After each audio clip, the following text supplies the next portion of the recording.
So initially, I came to Krea with an intention of pursuing a computer science major. However, after exploring through first-year courses like design thinking, I got an understanding of economics through different courses like design thinking, creative expression, etc. But what I understood is that I have to explore more, and that's where my interest in both business and economics started together. So essentially, I started with 2 courses of computer science, 2 courses of economics, seeing what I really like. But at the end, I ended up with an economics major. I've never done economics in school. This was a new ride for me. And now we are at an economics major with computer science and business concentration. Like I mentioned, business analysis is definitely something that I'm looking towards in the future.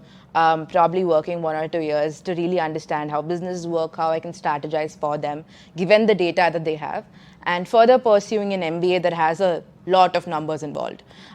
So essentially, here's where my economics, business, and computer science come together and help me with what I want to pursue in my future.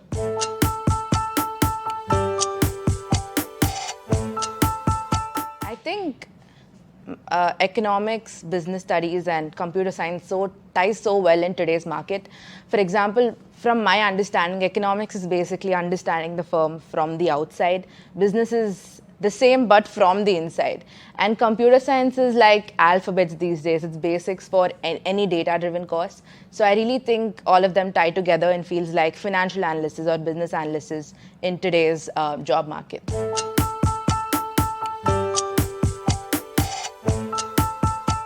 Like I mentioned, business analysis is definitely something that I'm looking towards in the future. Probably working 1 or 2 years to really understand how businesses work, how I can strategize for them, given the data that they have, and further pursuing an MBA that has a lot of numbers involved. So essentially, here's where my economics, business, and computer science come together and help me with what I want to pursue in my future.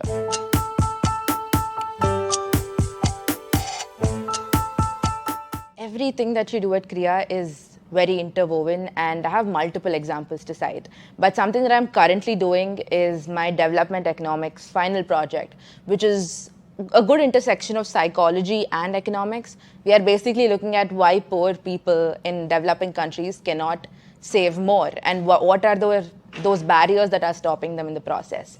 So essentially, it is a great understanding of the behavioral side of economics, behavioral side of how people under the poverty line think like. So I think that's a great interwoven example of looking at economics from a psychological lens. Another example could be that of one of my urban economics course, which is called the cities in the hinterworlds. And we started off with how a city was initially formed. And is it the city that formed first or rural that formed first, which came first, and the whole chicken egg problem around it.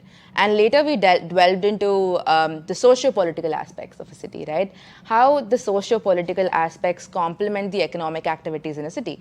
So it started off with how kings supported artisans and the symbiotic relation they had. So I think this course was a perfect blend of social studies and economics firsthand, right from how today's metropolitan cities function from agglomeration of economics to really understanding how economies produce at scale when both migrants, that is the social aspect of the city, comes together with the economic aspects, that is the industrial side of the city.